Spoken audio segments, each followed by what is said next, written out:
యెహోవాను స్తుతించుడి, నామమును స్తుతించుడి. యెహోవా సేవకులారా, యెహోవా మందిరములో మన దేవుని మందిరపు ఆవరణములో నిలుచుండు వారలారా, యెహోవాను స్తుతించుడి. యెహోవా దయాళుడు, యెహోవాను స్తుతించుడి. ఆయన నామమును కీర్తించుడి, అది మనోహరము. యెహోవా తన కొరకు యాకోబును ఏర్పరచుకొనెను, తనకు స్వకీయ ధనముగా ఇశ్రాయేలును ఏర్పరచుకొనెను. యెహోవా గొప్పవాడనియు మన ప్రభువు సమస్త దేవతల కంటే గొప్పవాడనియు నేను ఎరుగుదును. ఆకాశమందును భూమి యందును సముద్రముల యందును మహాసముద్రముల యందును ఆయన తనకిష్టమైనదంతయు జరిగించువాడు. భూదిగంతముల నుండి ఆవిరి లేవజేయువాడు ఆయనే, వాన కురిగినట్లు మెరుపు పుట్టించువాడు ఆయనే. తన నిధుల్లో నుండి గాలిని ఆయన బయలు వెలుజేయును. ఐగుప్తులో మనుషుల తొలిచూలులను పశువుల తొలిచూలను ఆయన హతము చేసెను. ఐగుప్తు నీ మధ్యను ఫరో ఎదుటను అతని ఉద్యోగస్తుల ఎదుటను ఆయనే సూచక్రియలను మహత్కార్యములను జరిగించెను. అనేకులైన అన్యజనులైన బలిష్ఠులను రాజులను ఆయన హతము చేసినవాడు. అమోరీయుల రాజైన ఓగును హతము చేసెను. కనాను రాజ్యములన్నింటినీ పాడు చేసెను. ఆయన వారి దేశమును స్వాస్థ్యముగాను ఇశ్రాయేలీయులను తన ప్రజలకు స్వాస్థ్యముగాను అప్పగించు. 13వ వచనం కూడా చూద్దాం. యెహోవా నీ నామము నిత్యము నిలుచును, యెహోవా నీ జ్ఞాపకార్థమైన నామము తరతరములుండును. ఒకసారి తలలు వంచి మన ఆరాధన కొరకు 1-2 నిమిషాలు మనం ప్రార్థన చేద్దాం. ప్రియమైన యేసయ్య, మీకు వందనాలు చెల్లిస్తూ ఉన్నాం తండ్రి. ఉదయకాలాన మీ సన్నిధిలో ఇలా నిలవబడడానికి నాకేమాత్రం తండ్రి క్వాలిఫికేషన్స్ అయితే లేవు, కానీ మీ సిలువ రక్తాన్ని బట్టి మీరు నన్ను రక్షించిన దాన్ని బట్టి క్షమించిన దాన్ని బట్టి మాత్రం ఇక్కడ నిలబడతా ఉన్నాను. నన్ను మీ కనికరానికి అప్పగించుకుంటా ఉన్నాను. మేమందరం కలిసి మిమ్మల్ని హృదయమార స్తుతించినట్లు తండ్రి, దీంట్లో ఉన్నటువంటి విషయాలు మేమందరం సరిగ్గా చూచినట్లుగా మా కళ్ళు తెరవలసిందని ప్రార్థిస్తూ ఉన్నాం. దయగలిగిన తండ్రి, మీకు వందనాలు, మీకు స్తోత్రాలు. ఈ సమయాన్ని మా కోసం దీవెనకరంగా చేయండి. మీరే మమ్మల్ని నడిపించండి. యేసుక్రీస్తు నామములోనే ప్రార్థిస్తున్నాం తండ్రి, ఆమేన్. 1, 2, 3 వచనాలు చూస్తే ఒక పదం రిపీట్గా కనబడతా ఉంది. ఒక వాక్యం అనుకోండి, చెప్పండి. 1, 2, 3 వచనాలు మనం చూస్తే ఒక వాక్యం మనకి రిపీటెడ్గా కనబడుతూ ఉంది. ఏంటంటారు అది? చెప్పండి. యెహోవాను స్తుతించుడు. ఎక్కడుంది? ఫస్ట్ వచనంలో ఉంది యెహోవాను స్తుతించండి అని. దాని పక్కనే యెహోవా నామముని కూడా స్తుతించండి అని ఉంది. 2వ వచనంలో యెహోవాను స్తుతించండి అని ఉంది. 3వ వచనంలో యెహోవా దయాళుడు, యెహోవాను స్తుతించండి అని. కారణం ఏమన్నా చెప్పాడా? థ్యాంక్స్ ఎప్పుడు చెప్తాం? మనం ఎవరికైనా వందనాలు లేకపోతే ధన్యవాదాలు అని ఎప్పుడు చెప్తాం? ఎవరన్నా మనకి చెప్పండి, ఏమన్నా హెల్ప్ చేస్తే, సహాయం చేస్తే మనం థ్యాంక్స్ అని చెప్తాం. కానీ ఇక్కడ ఏం లేవు. దేవుడు ఏం చేయకుండానే ఆయన్ని స్తుతించుడి అంటూ ఉన్నారు. ఇదేదో ఒక ఆజ్ఞలాగా అనిపిస్తూ ఉంది. ఇంక దానికి అంతవరకే ఫినిష్ చేశారు. స్తుతించుడు అంతే. కారణాలు ఏం లేవు. ఆయన్ని స్తుతించడానికి కారణాలు ఏం లేవు. ఆయన్ని స్తుతించడమే మన పని. మనం పోయిన తర్వాత కూడా ఆల్రెడీ పరలోకంలో ఇప్పుడు చేస్తున్న దేవదూతలు చేస్తున్న పని కూడా అదే కదా. దేవుడిని ఏం చేస్తూ ఉన్నారు చెప్పండి? స్తుతిస్తూ ఉన్నారు. ఆయన పరిశుద్ధుడు పరిశుద్ధుడు పరిశుద్ధుడు అని గాన ప్రతిగానములతో ఆయన్ని స్తుతిస్తూ ఉన్నారు. మనం పోయిన తర్వాత కూడా ఆ పనే చేసేది. చనిపోయిన తర్వాత కూడా మనం కూడా ఆడ పనులు ఏమి ఉండవు. ప్రశాంతంగా దేవుని సన్నిధిలో ఉండి ఆయన్ని చూస్తా, ఆయన మహిమని, ఆయన తేజస్సును చూస్తా ఎప్పుడు స్తుతించడమే పని. కాబట్టి కారణాలు ఏమి లేవు. మనం ఎప్పుడో వాడు ఏమన్నా హెల్ప్ చేస్తేనే, లేకపోతే పక్కన వాళ్ళు లేదన్నా హెల్ప్ చేస్తేనే మనం థ్యాంక్స్ చెప్పడం అలవాటు. బట్ బైబిల్ అట్లా కాదు, దేవుడు అట్లా కాదు. ఆయన్ని స్తుతించడం ఒక ఆజ్ఞలాగా మనం చూడాలన్నట్టు. తర్వాత రెండోది ఆయన్ని స్తుతించాలి, తర్వాత ఆయన పేరును కూడా స్తుతించాలి అని ఉంది. నామము అంటే తెలుసుగా మీ అందరికీ, పేరు. ఆయన పేరును కూడా స్తుతించాలి అన్న విషయం మనం చూస్తూ ఉన్నాం. తర్వాత మూడో వచనం సెకండ్ లైన్ కానీ గమనిస్తే ఆయన నామాన్ని ఏం చేయమంటున్నాడు చెప్పండి? కీర్తించుడి, అది మనోహరం. బాగుంది. ఏంది దేవుడిని ఒక్కడనే స్తుతించడం తెలుసు, కానీ ఆయన పేరును కూడా స్తుతించాలా? దేవుడిని స్తుతించడం కామను, ఆయన గొప్ప దేవుడు కాబట్టి అది ఇది. ఇప్పుడు ప్రతి ప్రార్థన చివరిలో మనం చేసేది ఏం చెప్పండి? చివరిలో ఏమంటాం? ఆమెనా? ముందు ఒకటి చెప్తాం, యేసయ్య నామములో ఈ ప్రార్థనా మనవులన్నీ మీకే సమర్పించుకుంటున్నాం తండ్రి, లేకపోతే దేవా అని చెప్తాం. కాబట్టి దేవుడి పేరుకి అంత విలువ ఉంది. మనం ఎంత ఒక గంట సేపు ప్రార్థన చేసి చివరిలో ఒక్కడి చెప్పకపోతే మన ప్రార్థనలు ఎడిపోతాయో మరి తెలియదు.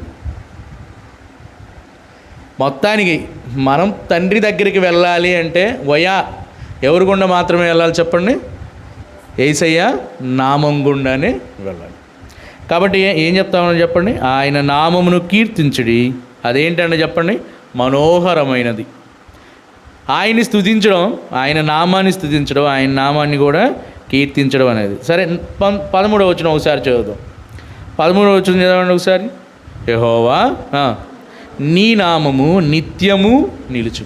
పోయినసారి చూస్తే ఆయన కృప నిత్యము నిలుచును అని చూసాం మనం. మళ్ళీ ఇక్కడ ఏంటి? ఆయన నామము నిత్యము నిలుచును. యెహోవా నీ జ్ఞాపకార్థమైన నామము చెప్పండి తరతరములు. కాబట్టి నిత్యము నిలిచేటటువంటి ఆయన నామం ఫర్ ఎవర్, ఎన్నటెన్నటికి, తరతరాలు అనే పదానికి ఆయన నిలిచేది ఏంటంటే ఆయన నామం. కాబట్టి దేవుని ఎందుకు స్తుతించాలి చెప్పండి? కారణాలు అవసరమా? చెప్పండి, కారణాలు అవసరమా? మిమ్మల్ని పొద్దున్నే ఎవరు బతికిచ్చారంటారు? మనకు దేవుడు కనపడట్లేదు కదా, మనమే లేచాం కదా, కనపడకుండానే దేవుడు మనల్ని బతికిస్తూ ఉన్నాడు. కాబట్టి దేవుణ్ణి స్తుతించాలి మనం. తర్వాత చెప్పండి ఆయన నామాన్ని కూడా స్తుతించాలి. అది జ్ఞాపకార్థమైన నామం, నిత్యము నిలిచేటటువంటి నామం. కాబట్టి నామాన్ని కూడా స్తుతించాలి. ఒకసారి సామెతలు 18వ అధ్యాయం తీద్దాం. సామెతలు 18వ అధ్యాయం తీసి 10వ వచనం చూద్దాం ఒకసారి. ఆయన నామానికి ఉన్న గొప్పతనం ఏంటో చూద్దాం. సామెతలు 18:10 అందరం కలిసి చదువుదామా? చదవండి. యెహోవా నామం తీసారా? తెలుగు వచ్చిన వాళ్ళు అందరూ చదవచ్చు. యెహోవా నామము చెప్పండి బలమైన దుర్గము, నీతిమంతుడు అందులోనికి పరుగెత్తి సురక్షితముగా ఉండు. బలమైన దుర్గం అంటే ఇంగ్లీష్లో ఏమి ఇచ్చారంటే స్ట్రాంగ్ టవర్ అని ఇచ్చారు. ఈఫిల్ టవర్ తెలుసుగా, ఈఫిల్ టవర్ అలాంటి ఒక గట్టిదైనటువంటి స్ట్రాంగెస్ట్ టవర్ అంటారు. ఏంటి స్ట్రాంగెస్ట్ టవర్ చెప్పండి అక్కడ? ఆయన ఏంటి? ఆయన నామం. ఆయన పేరు ఒక బలమైనటువంటి దుర్గము. ఇంకా నీతిమంతుడు అందులోనికి పరిగెత్తి చెప్పండి సురక్షితంగా ఉండు. కాబట్టి నీతిమంతుడికి సేఫెస్ట్ ప్లేస్ ఏదైనా ఉంది అంటే అదేంటి చెప్పండి? ఆయన నామమే. నీతిమంతుడు ఆ బలమైనటువంటి టవర్లాగా ఉన్న ఆయన నామంలోనికి పరిగెత్తుకొని వచ్చి సురక్షితంగా ఉంటాడు. కాబట్టి మనం అందరం చెప్పండి దేవుణ్ణి స్తుతించాలి, చెప్పండి దేవుడి నామాన్ని కూడా స్తుతించాలి. అది మనం ఆలోచన. కాబట్టి దేవుణ్ణి స్తుతించాలి, దేవుడి నామాన్ని ఖచ్చితంగా. జ్ఞాపకార్థ నామం, తరతరాలు ఉండే నామం, బలమైన దుర్గం. ఓకేనా? మనం ఒక విశ్వాసి లేకపోతే నీతిమంతుడు సేఫెస్ట్గా సురక్షితంగా ఉండేటటువంటి ప్లేస్ ఏదైనా ఉంది అంటే ఒక బలమైన టవర్ లాంటి ఆయన నామం అనేది మనం గుర్తుపెట్టుకుందాం. సరే, నెక్స్ట్ 4వ వచనం చూద్దాం. 3వ వచనంలో ఒక కారణం చూపిస్తూ ఉన్నారులే. యెహోవా దయాళుడు, గాడ్ ఈజ్ గుడ్. చెప్పండి అన్న సెంటెన్స్ కంటిన్యూ చేయండి. God is good all the time. దేవుడు ఎప్పుడు కూడా ఎల్లప్పుడూ మంచివాడు. కాబట్టి ఆయన మనం ఒక కారణం మాత్రం చెప్పారు అక్కడ. 4వ వచనం చదువుతాం. యెహోవా చదవండి. తన కొరకు యాకోబును ఏర్పరచుకొనెను, తనకు స్వకీయ ధనముగా ఇశ్రాయేలును ఏర్పరచుకొనెను. యాకోబు దేవుడు ఫ్రెండ్స్ అయింది. ఓ మాట చెప్పండి. యాకోబనో దేవుడు సర్వ సృష్టికి మూలం ఆయనే, అంతా ఆయన. ఇలా అనుకుంటే బాగుండేది అనిపించింది. దేవుడు యేసుక్రీస్తుని తన కోసం ఏర్పరచుకున్నాడు అంటే బాగుంది. ఎందుకు? ఆయన కొడుకు కాబట్టి. ఇదేంటి దేవుడు మనిషిని ఏర్పరచుకోవడం ఏంది? తన కోసం అని పర్టికులర్గా చెప్పాడు. చూడండి, చదువు, మళ్ళీ చదువుదామా. యెహోవా తన కొరకు యాకోబును ఏర్పరచుకొనెను. చదవండి. తనకు స్వకీయ ధనముగా ఇశ్రాయేలును ఏర్పరచుకుని. దేవుడు మనిషిని తన కోసం ఏర్పరచుకోవడం ఏంటి? దేవాతి దేవుడు, అత్యున్నత సింహాసనం మీద ఉన్న దేవుడు తన కుమారుడైన యేసుక్రీస్తుని ఏర్పరచుకున్నాడు అంటే బాగుంది. అట్లా కాకుండా తన కొరకు దేవుడు మనిషిని తన కొరకు ఏర్పరచుకోవడం అనేది చాలా గొప్ప విషయం అన్నట్టు. ఇంకా కింద చూస్తే తనకు, చదవండి, స్వకీయ. అప్పుడప్పుడు చిన్నపిల్లలు, నా బంగారం, నా కొండ, నా ఇంకేమంటావు, నా ఆస్తి అంటావా? బంగారం కొండే అంటావేమో కదా, ఆస్తి అంట. దేవుడు అంటున్నాడు యాకోబుని, యాకోబు నువ్వు నా స్వకీయ ధనం, నా ధనంరా నువ్వు యాకోబు అన్నట్టుగా ఉన్నాడు. అట్లా చూశాడు ఒక వ్యక్తిని దేవుడు అలా తన కొరకు ఏర్పరచుకోవడం అనేది చాలా గొప్ప విషయం. సరే, ఆ యాకోబు సంగతి ఊరికి ఆలోచిద్దాం. 2-3 నిమిషాలు ఆలోచిద్దాం. యాకోబు అంటే అర్థం తెలుసుగా మీ అందరికీ? చెప్పండి ఏంటి? మోసగాడు. ఇంకొక అర్థం కూడా ఉంది, చెప్పండి. ఆ పక్కనే ఉంటుంది. మీరు బైబిల్ కానీ ఓపెన్ చేస్తే ఆ పక్కన ఇంకోటి ఉంటుంది. మడిమ పట్టుకొనివాడు. చెప్పండి. అమ్మ కడుపులో నుంచి వచ్చేటప్పుడే ఏసావు కాలు పట్టుకొని వచ్చేసాడు, మడిమ పట్టుకొని వచ్చాడు. ఎవరు? మోసగాడు. ఇంకోటి మడిమ. స్టార్టింగ్ అప్పుడే డిమాండ్ చేశాడు, నువ్వు కాదు వెళ్ళేది ఫస్ట్ నేను అన్నట్టుగా, ఆడే బ్రదర్ని మోసం చేయాలన్నట్టుగా ప్లాన్ చేశాడు, కాలు పట్టుకొని వచ్చేసాడు. రెండోది, ఇప్పుడు పెద్దోడెవరు? ఏసావు కదా, చిన్నోడెవరు? యాకోబు కదా. నువ్వు నాకంటే ముందు వస్తావా, ఏడైనా నీ ఎంత తెలుస్తా, నీ జ్యేష్ఠత్వాన్ని లాక్కుంటానని చెప్పి ఒక మంచి కూర చేసి పెట్టాడు. మనోడేమో పనికి వెళ్ళి వచ్చాడు, పొలం వెళ్ళి వచ్చాడు, లేకపోతే వేటకి వెళ్ళి వచ్చాడు. వచ్చేటప్పుడు ఎర్రగా ఉండి చూస్తే మనోడు తట్టుకోలేడు అన్నట్టు. ఎవరు? ఏసావు. తమ్ముడు కొంచెం నాకు బాగా ఆకలేస్తుంది పెట్టమంటే, నేను పెడతాను కానీ నువ్వు ఒకటి ఇవ్వాలి. ఏంటది? జ్యేష్ఠత్వం నాకు ఇవ్వాలన్నప్పుడు, సరేలే జ్యేష్ఠత్వమేగా అన్నట్టుగా ఇచ్చాడు. తీసుకొని ఆడ కూడా బ్రదర్ని మోసం చేసేసాడు. కాలు పట్టుకొని రావడమే కాదు, జ్యేష్ఠత్వానికి కూడా కూర. అమ్మో, హెబ్రీ గ్రంథంలో దాని గురించి చాలా సీరియస్గా దేవుడు మాట్లాడతాడు, మనం చూస్తాం. అటువంటి భ్రష్టుడైన నువ్వు లేడని ఒక పదం చూస్తాం ఏశావు గురించి, జ్యేష్ఠత్వాన్ని నమ్ముకున్నందుకు. సరే, ఇంకా తర్వాత ఏశావు షర్టు తీసుకొని, చెప్పండి, వాళ్ళ నాన్న దగ్గరికి రావాల్సిన ఆశీర్వాదాలన్నీ తీసుకున్నాడు. 3 సార్లు మోసం చేసినట్టు. సరే, ఫస్ట్ దాన్ని తీసేసుకోండి, కాలు పట్టుకొని తీసుకొని, రెండోసారి కూర ఇచ్చేసి జ్యేష్ఠత్వం తీసుకోవడం, మూడోసారి ఏమో తర్వాత ఏంది, షర్ట్ వేసుకొని బాగా అదే స్మూత్గా బొచ్చుగా ఉండే షర్ట్ వేసుకొని కూర ఇచ్చి చేశాడు. ఆడు కూడా మోసం చేసినట్టు చూస్తాం. మనోడికి కొంచెం ఎక్స్పర్ట్ అయినట్టుంది మోసం చేయటంలో. ఎవరు? మళ్ళీ సెంటెన్స్ ఒకసారి గుర్తు చేసుకుందాం. ఏంటి? యెహోవా తన కొరకు యాకోబును ఏర్పరచుకునెను, తనకు స్వకీయ ధనముగా ఇశ్రాయేలును ఏర్పరచు. చూడండి, కొంచెం మోసం చేయడంలో ఎక్స్పర్ట్ అయ్యాడు. ఎవరు? యాకోబు అయిపోయి ఇక్కడ భయపేసింది, అన్న చంపుతాడేమో ఆశీర్వాదాలు అని చెప్పి చిన్నగా వాళ్ళ మామల దగ్గరికి వెళ్ళాడు. వాళ్ళ మామ ఇంకా ఎక్స్పర్ట్ అట్టుకుంది. ఎవరు? లాబాన్. ఏం ఎక్స్పర్ట్? నువ్వు వాడు మోసం చేసేస్తావు, నిన్ను మోసం చేస్తానని చెప్పి ఆయన్ని కూడా మోసం చేసినట్టు మనం చూస్తూ ఉన్నాం. సరే, ఏం చేశాడు మోసం వాళ్ళ మామ? ఇస్తానేందేమో ఒక అమ్మాయిని, చేసిందేమో ఒక అమ్మాయిని.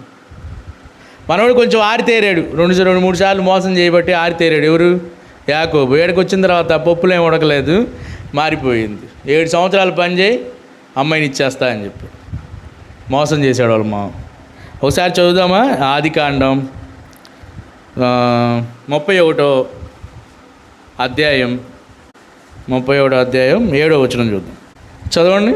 మీ తండ్రి నన్ను మోసపుచ్చి, చెప్పండి, 10 మార్లు నా జీతము మార్చు. 10 మార్లు 10 టైమ్స్ శాలరీ మార్చేశాడంట. ఆ ఉన్న 21 ఏళ్ళు ఏం పని చేయించుకొని 10 సార్లు శాలరీ మార్చాడంట. కొంచెంసేపు ఎక్కువ ఇస్తానని, కొంచెంసేపు తక్కువ ఇస్తానని మొత్తానికి మోసం చేసినట్టు మనం చూస్తూ ఉన్నాం. తర్వాత దేవుడు మొత్తానికి అక్కడే అతన్ని మంచిగా ఆశీర్వదించినట్టు చూస్తూ ఉన్నాం. 32వ వచనం పక్కనే ఏమున్నా 32వ వచనం ఒకసారి చదువుదాం. 32:11 వచనం. మొత్తానికి అక్కడి నుంచి పద్మనాభం నుంచి బయలుదేరి వస్తున్నటువంటి పరిస్థితులు ఉంటా ఉన్నాయి. 32:11 చదువుకుందాం. చదవండి. నా సహోదరుడైన ఏషేవు చేతి నుండి దయచేసి నన్ను తప్పించుము. అతడు వచ్చి, చదవండి, పిల్లలతో తల్లిని నన్ను చంపునేమో అని అతనికి భయపడు. మోసం చేశాడు, ఇంట్లో మామ చేత మోసం చేయబడ్డాడు. ఇప్పుడు కొంచెం ఆస్తి వచ్చింది, అంతా వచ్చింది. వచ్చిన తర్వాత మనోడు ఒక చిన్న విషయానికి భయపడతా ఉన్నాడు. ఏ విషయం అది? వాళ్ళ అన్న చంపుతాడేమోనని చెప్పి చూస్తూ ఉన్నాడు. కిందకి రండి. ఇంకా 24వ వచనం చూద్దాం. 23 నుంచి చదువుదాం. యాకోబు, చదవండి, వారిని తీసుకొని ఆ ఏరు దాటించి తనకు కలిగినదంతయు పంపివేశాను. 24వ వచనం. యాకోబు ఒక్కడు మిగిలిపోయాడు. ఏమని ప్రార్థన చేస్తున్నాడు? ఏమని అంటా ఉన్నాడు? నా బ్రదర్ చేతిలో నుండి నన్ను తప్పించయ్యా, వచ్చి మొత్తం మీద పడి చంపేస్తాడేమో అని అనుకుంటా ఉన్నాడు. ఒక్కడు మిగిలిపోయాను. ఒక నరుడు తెల్లవారు వరకు అతనితో పెనుగులాడాడు. తాను అతను గెలవకుండా చూచి తొడగూటి మీద అతన్ని కొట్టెను. అప్పుడు అతడు ఆయనతో పెనుగులాడడం వలన యాకోబు తొడ గూడు వసలను. ఆయన తెల్లవారుచున్నది కనుక నన్ను పొమ్మనగా, చదవండి, అతడు, నీవు నన్ను ఆశీర్వదించితేనే గారి నిన్ను పోనీయను. ఆయన నీ పేరేమని అడగగా, చెప్పండి, ఏమని చెప్పాడు? పేరు యాకోబు అని చెప్పాను. మోసగాడినే అని చెప్పాడు, మడిం పట్టుకునేవాడినే అని చెప్పాడు. కిందకు వస్తే చదవండి. అప్పుడు ఆయన, చదవండి, నీవు దేవునితోనూ మనుషులతోనూ పోరాడి గెలిచితివి గనుక ఇక మీదట, చెప్పండి, నీ పేరు ఇశ్రాయేలే గాని యాకోబు అనబడు. 29. అప్పుడు యాకోబు, నీ పేరు దయచేసి తెలుపమనెను. అందుకు ఆయన, ఎందు నిమిత్తం నా పేరు అడుగుతావని చెప్పి అక్కడ అతన్ని ఆశీర్వదించు. మోసగాడు, మోసం చేయబడ్డాడు, బ్రదర్కి చంపేస్తాడేమో భయపడ్డాడు. ఇలాంటి వ్యక్తిని దేవుడు తన కోసం ఏర్పాటు చేసుకున్నాడు. ఇక్కడే తన జీవితం అంతా మారిపోయినట్టు మనం చూస్తా ఉన్నాం. పేరు మార్చబడింది, అలాగే ప్రవర్తన కూడా మార్చబడి ఉంటుంది. మోసగాడే, కానీ ఇప్పుడేమో దేవునితో పోరాడేవాడుగా, మనుషులతో పోరాడేటట్టుగా ఇశ్రాయేలు అని పేరు పెట్టడం చూస్తూ ఉన్నాము. ఒకసారి మళ్ళీ చదువుకుందామా? 4వ వచనం మళ్ళీ చదువుదామా? నోటెడ్ అయితే నా వైపు చూసి చెప్పండి. యెహోవా, చెప్పండి, తన కొరకు యాకోబును ఏర్పరచుకో. తర్వాత తనకు స్వకీయ ధనముగా ఇశ్రాయేలును ఏర్పరచుకో. చెప్పండి. ఇంకా మీకు కానీ తెలిస్తే, బైబిల్లో యాకోబు దేవుడు అనే పదం చాలాసార్లు ఉందంట. ఎక్కువ సార్లు ఉంది ఏంటంటే యాకోబు, అబ్రహాం దేవుడు, ఇస్సాకు దేవుడు యాకోబు దేవుడే. కానీ యాకోబు దేవుడు అనే పదం చాలాసార్లు ఉందంట, ఎక్కువ సార్లు. ఇశ్రాయేల్ యాకోబులో నుంచి 12 గోత్రాలు, 12 మంది కొడుకులు పుట్టడం, వాళ్ళల్లో నుంచి యూదా గోత్రం అని సపరేట్ చేయడం, ఆ యూదా గోత్రంలోని ప్రాణరక్షకుడైన లోకనాథుడైన యేసుక్రీస్తు రావడం జరుగుతూ ఉంది. అదొక బ్లెస్సింగ్ లాగా ఇచ్చాడు, ధనంగా చూసుకున్నటువంటి దేవుడు. ఇంకో విషయం చెప్పిన, 1948 దాకా మనం చూస్తున్నటువంటి ప్రపంచ మ్యాప్లో, వరల్డ్ మ్యాప్లో ఇశ్రాయేల్ దేశం లేదు. మే 13, 1948 మే 13 ఇశ్రాయేల్ దేశాన్ని ప్రపంచ పటంలో పెట్టడం జరిగింది. అప్పుడు దాకా ఏం గుర్తింపు లేదు. కానీ ఈరోజు చిన్న దేశం హడలెత్తిస్తూ ఉంది. ఎందుకు? ఎవరు ఏర్పరచుకున్నారు చెప్పండి? ఎవరు ఏర్పరచుకున్నారు? దేవుడు ఏర్పరచుకున్నాడు. దేవుడు ఏర్పరచుకుంటే అట్లా ఉండదు. యాకోబు చచ్చిపోయాడా? ఇంకా ఉన్నాడా? ఆదికాండం 50వ అధ్యాయంలోనే చచ్చిపోయాడు యాకోబు. 49, 50 అధ్యాయం చచ్చిపోయాడు. కానీ ఇప్పటికి ఇశ్రాయేల్ దేశం అంటే, మొన్న పాకిస్తాన్ మీద మనవాళ్ళు యుద్ధం చేశారు కదా, యుద్ధం చేసిన దాంట్లో వాళ్ళు ఇచ్చినటువంటి, వాళ్ళు తయారు చేసినటువంటి ఒక టెక్నాలజీని మనవాళ్ళు వాడారు. ఇశ్రాయేల్ దేశం చిచ్చులు పోపిస్తుంది ప్రపంచం మొత్తాన్ని. చిన్న కంట్రీ. ఎందుకంటే దేవుడు ఏర్పరచుకున్నాడు. ఎప్పుడో చనిపోయాడు యాకోబు, ఎప్పుడో చనిపోయాడు. కానీ ఈ రోజుకి దేవుడు తను ఏర్పాటు చేసుకున్న దాన్ని బట్టి ఇంకా స్వకీయ ధనంగానే చూస్తూ ఉన్నాడు అన్న విషయం మనం ఆలోచించవచ్చు. మళ్ళీ ఒకసారి చదువుకుందామా? యెహోవా తన కొరకు యాకోబును ఏర్పరచుకొనెను. చదవండి. తనకు స్వకీయ ధనముగా ఇశ్రాయేలును ఏర్పరచుకుని. కాబట్టి ఒక వ్యక్తిని దేవుడు ఏర్పరచుకుంటే పరిస్థితి ఎలా ఉంటుందో ఈరోజు మనం ఇశ్రాయేల్ కంట్రీని చూస్తే అర్థమవుతుంది. మోసగాడే తన కొరకు ఏర్పరచుకోవడం, తన కోసం అనే పదం చాలా బాగుంది, ఆలోచించాల్సిన పదం. తర్వాత 5వ వచనం చూద్దాం. యెహోవా గొప్పవాడనియు, చదవండి, మన దేవుడు మన ప్రభువు సమస్త దేవతల కంటే గొప్పవాడనియు నేను ఎరుగుంది. ఒకసారి ద్వితీయోపదేశకాండం 10వ అధ్యాయం 17వ వచనం చూద్దాం. ద్వితీయోపదేశకాండం 10వ అధ్యాయం 17వ వచనం. మన దేవుడు గొప్పవాడు, మనం చూడలేకపోతా ఉన్నాం ఆయన గొప్పతనాన్ని. అందుకే భాష గారు అప్పుడప్పుడు చెప్తాను, దేవా నువ్వు అంత గొప్ప దేవుడుగో మేము చూసినట్లు మా కళ్ళు తెరవండి, ఆత్మీయ నేత్రాలు తెరవండి అని అప్పుడప్పుడు మనం వింటూ వస్తాం. ద్వితీయోపదేశకాండం 10వ అధ్యాయం 17వ వచనం అందరం కలిసి చదువుదామా? ఏలయనగా చదవండి. పరమదేవుడును పరమ ప్రభువునై ఉన్నాడు. చదవండి. ఆయనే మహాదేవుడు, పరాక్రమవంతుడు, భయంకరుడైన దేవుడు. ఆయన నరుల ముఖమును లక్ష్య పెట్టని వాడు, లంచము పుచ్చుకొనని మహాదేవుడు, పరమదేవుడు, పరమ ప్రభు, మహాదేవుడు, పరాక్రమవంతుడు, భయంకరుడైన దేవుడు. మనం ఎందుకు ప్రార్థన చేస్తే మన పక్కకు వచ్చి మన కోసం సిలువలో ప్రాణం అర్పిస్తే ఏం తక్కువ అంచనా వేస్తూ ఉన్నాం? ఆయనకి ఏం పని బాట లేకుండా చేశారనుకున్నాం. ఆయన భయంకరుడైనటువంటి దేవుడు.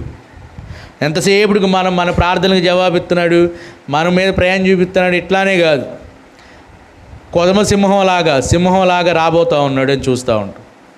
భయంకరుడైనటువంటి దేవుడు ఆయన, గొప్ప దేవుడు ఆయన గొప్పతనాన్ని మనం చూడలేం, ఎప్పటికీ చూడలేం అన్నట్టు చూస్తాం. ఇంకొక వచనం చూద్దాం.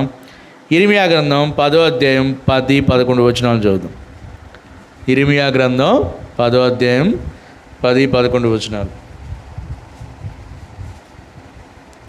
చదవా? యెహోవాయే నిజమైన దేవుడు, చదవండి, ఆయనే జీవము గల దేవుడు, సదాకాలము ఆయనే రాజు. ఆయన ఉగ్రతకు భూమి కంపించును, జనములు ఆయన కోపమును సహింపలేవు. కింద మీరు వారితో ఎలాగూ చెప్పవలను, ఆకాశమును భూమిని సృష్టింపని ఈ దేవతలు భూమి మీద ఉండకుండా, ఆకాశం కింద ఉండకుండా నిజమైన దేవుడు ఆయనే, జీవము కలిగిన దేవుడు కూడా ఆయన, సదాకాలము ఆయనే రాజు అనే పదం చూస్తాం. చెప్పండి, యెహోవా ఎవరు? చెప్పండి, యెహోవా గొప్పవాడనియు మన ప్రభువు, చెప్పండి, సమస్త దేవతల కంటే గొప్పవాడు, మహాత్మ్యము కలిగిన మహారాజు అని మనం చూస్తాము. చోట దేవతలు పైగా ఉన్న దేవుడు ఆయన, మహాత్మ్యము కలిగినటువంటి మహారాజు. అందుని బట్టి దేవుడిని మనం స్తుతించాలి. 6వ వచనం చూద్దాం. ఆకాశమందును, చదవండి, భూమి యందును, సముద్రముల యందును, మహాసముద్రములన్నిటి యందును ఆయన తనకిష్టమైనదంతయు జరిగించబడు.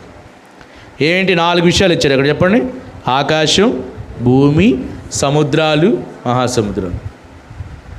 బంగాళాఖాతం ఏంటి? సముద్రమా మహాసముద్రమా? మన పక్కనే కొత్తపట్నం అని మునిగొత్తాం కదమ్మా, చెప్పండి, సముద్రమా మహాసముద్రమా? సముద్రమే. అది పసిఫిక్ తెలుసు కదా, మహాసముద్రం. 5 మహాసముద్రాలు ఉంటాయని మనం నేర్చుకున్నాం కదా ఇప్పుడు సోషల్ స్టడీస్లో. 4 విషయాల్లో, ఆకాశమందు, భూమి యందు, సముద్రముల యందు, మహాసముద్రముల అన్నిటి యందు ఆయన తనకిష్టమైనదంతయు జరిగించు. అది మనం ఎంతైనా థ్యాంక్స్ చెప్పాలి. ఎర్ర సముద్రాన్ని చీల్చాడా? 2 పాయలు చేశాడా? యోర్దాను నదిని రెండుగా విడగొట్టాడా? తన ప్రజలు నడిపించుకున్నటువంటి దేవుడు ఆయన. టైటానిక్ షిప్ గురించి కూడా మొన్న కూడా మాట్లాడారు మనకు మీటింగ్స్లో, గుర్తుందా? ఆ కట్టినోడు ఏమనుకున్నాడంట? దేవుడు కూడా నన్ను ఏం చేయలేడు అనుకున్నాడు. ఆడికి పోయేటప్పటికి, ఎదురుపోయేటప్పటికి పక్కన చిన్న చిన్న షిప్లో వాళ్ళు అనౌన్స్ చేస్తూ ఉన్నారు, ఏ కొండ ఉంది, మంచు కొండ ఉంది. అదే దేవుడు కూడా నన్ను ఏం చేయలేడు, నీకు తిరస్కరించి వెళ్ళిపోయాడు. ఆయన తనకిష్టమైనదంతయు చెప్పండి జరిగించు. ఎదురు కొండలు ఉన్నాయి, మునిగిపోయింది, ఎంతమంది జనాభా ప్రజలు చనిపోయినట్టు మనం చూస్తాం. ఆకాశమందు నిన్నో మొన్నో న్యూస్ మీరు చూసుంటారేమో, ఒక ఆస్ట్రాయిడ్ భూమికి చాలా దగ్గరగా వస్తుంది అని చెప్పి చూశారనమాట. వచ్చిందో అదే నాసా వాళ్ళు శాస్త్రవేత్తలు పరిశీలిస్తున్నట్టుగా చూస్తూ ఉన్నాం. ఎంత ఉందో ఈ విశాలమైన ఆకాశం, స్పేస్. ఒక కృత్రిమ ఉపగ్రహం, ఆర్టిఫిషియల్ శాటిలైట్ని పంపించడానికి సంవత్సరాలు లేకపోతే 6 నెలలు అటు పోతూ ఉంటాయి భూకక్షలో నుంచి వేరే గ్రహంకి వెళ్ళడానికి. అంగారకుడి మీద చాలా ప్రయోగాలు చేశారు మన వాళ్ళు. సంవత్సరాలు పడతా ఉంది. ఎంత ఉందో. అయితే ఇదేంది, ఆయనకి ఇష్టమైందంతా చేస్తే మనం ఏం చేయాలి? ఆయన ఆకాశం ముందు, భూమి, సముద్రాలు, మహాసముద్రాలు అందు తను ఇష్టమైందంతా చేస్తే మనం ఏం చేయాలి? మీకు తెలుసా వర్షం పడిద్దని చెప్పగలరా? ఇప్పుడు చెప్తారా లేదా? ఐఎండీ వాళ్ళు అనౌన్స్ చేస్తారా? వాతావరణ శాఖ వాళ్ళు ఈ ప్రాంతంలో వర్షం పడుతుంది, పిడుగులతో కూడిన వర్షం పడిద్ది అని చెప్తారా చెప్పరా? ఒకటి మనం ఊహించింది ఉంది, ఏం చెప్పండి? అది ఊహించకుండా వచ్చే ప్రకృతి వైపరీత్యం ఉంది. ఏంటది? భూకంపం కదా. భూకంపం చెప్పొచ్చిద్దా? చెప్పకుండానే వచ్చింది. ఎక్కడ దాని ప్రాంతం కూడా ఎవరు కూడా కష్టమైనప్పుడు. సునామీ, సముద్రంలో పుట్టే భూకంపాన్ని సునామీ అంటామని మనందరికీ తెలుసు. కాబట్టి దేవుడు, చదవండి మళ్ళీ చదవండి, ఆకాశమందును, భూమి అందును, సముద్రముల యందును, మహాసముద్రముల యందును చెప్పండి ఆయన తనకిష్టమైనదంతయు జరిగింది. అది మనం ఏం చేయాలంటే, ఆయన తనకిష్టమైనదంతా చేస్తాడు కాబట్టి మనం ఆయనకి భయపడాలి. ఆయనకి అసాధ్యమైంది, చేయలేనిదంటూ ఏది కూడా లేదు. సమస్తాన్ని తనకిష్టమైందంతా చేస్తాడు. మంచిగా చేస్తాడు, చెడుకు కూడా చేస్తాడు. అయితే మనం ఆయన ఆధిపత్యాన్ని, ఆయన్ని గౌరవిస్తూ మనల్ని భయపడాల్సిందే అన్నట్టుగా మనం చూద్దాం. 7వ వచనం, బూదిగంతముల నుండి ఆవిరి లేవజేయవాడు ఆయనే, వాన కురిగినట్లు మెరుపు పుట్టించేవాడు ఆయనే, తన నిధుల్లో నుండి గాలిని ఆయన బయలు వెళ్ళజేయను. కాబట్టి వర్షం ఎట్ట పుట్టిద్దో మనందరికీ కూడా తెలుసు. ప్రతిరోజు వాటర్ సైకిల్ అని తెలుసుగా మీ అందరికీ, జలచక్రం అంటాం. నీళ్ళన్నీ ఎవాపరేట్ అయిపోతాయి, పైన వాటర్ మొత్తం కండెన్సేషన్, తెలుగుపోతారు. ఎవాపరేషన్, కండెన్సేషన్ రెగ్యులర్గా జరుగుతూ ఉంటుంది. అది జరగడం వల్లనే మనకు వర్షాలు పడటం కానీ ఏదైనా కూడా జరుగుతుంది. అది కానీ లాస్ అయిందనుకోండి, మనకు వర్షాలు పడే అవకాశాలు తక్కువ. కాబట్టి వర్షం ఎట్ట పట్టించాలి చూడండి, బాగుందన్నమాట. తన నిధుల నుండి గాలిని ఆయన బయలు వెలజేయను. ఎప్పుడైనా గాలి కొట్టకుండా ఉందంటే దేవుడు పంపించలేదని అర్థం అన్నట్టు. ఇప్పుడు సముద్రం మొత్తాన్ని ఆరిపోయేటట్టు చేశాడు, ఎర్ర సముద్రాన్ని. తెలుసుగా మీకు, నైట్ మొత్తం గాలిని పంపించి, నిర్గమాకాండం 14వ అధ్యాయంలో మీరు చూస్తారు, నైట్ మొత్తం గాలిని పంపించి సముద్రం ఆరిపోయేటట్టు చేశాడు. మళ్ళీ వాళ్ళ ప్రజలు ఏడ సెక్యూర్ అవుతారని. ఐగుప్తులో మనుషుల తొలిచూలను, పశువుల తొలిచూలను ఆయన హతం చేశాడు. ఎంతకీ పంపించడం వల్ల ఇశ్రాయేలుని, ఫరో రాజు ఎంతకీ పంపించడం వల్ల. కాబట్టి వాళ్ళ కొడుకులనే, మెయిన్ ఎవడైతే ఉన్నాడో వాళ్ళని తీసేసినట్టు మనం చూస్తూ ఉన్నాం. మహత్కార్యాలు, సూచక్రియలు చేశాడు వాళ్ళ ఎదుట. తర్వాత ఎవరి కోసం ఇదంతా? ఇశ్రాయేల్ కోసం, యాకోబు కోసం. అనేకులైన అన్యజనులను, బలిష్ఠులైన రాజులను ఆయన హతము చేశాడు. అమోరియల రాజు అయిన ఓగును హతము చేశాను, కనాను రాజ్యములన్నింటినీ పాడు చే. 12వ వచనం చూద్దామా.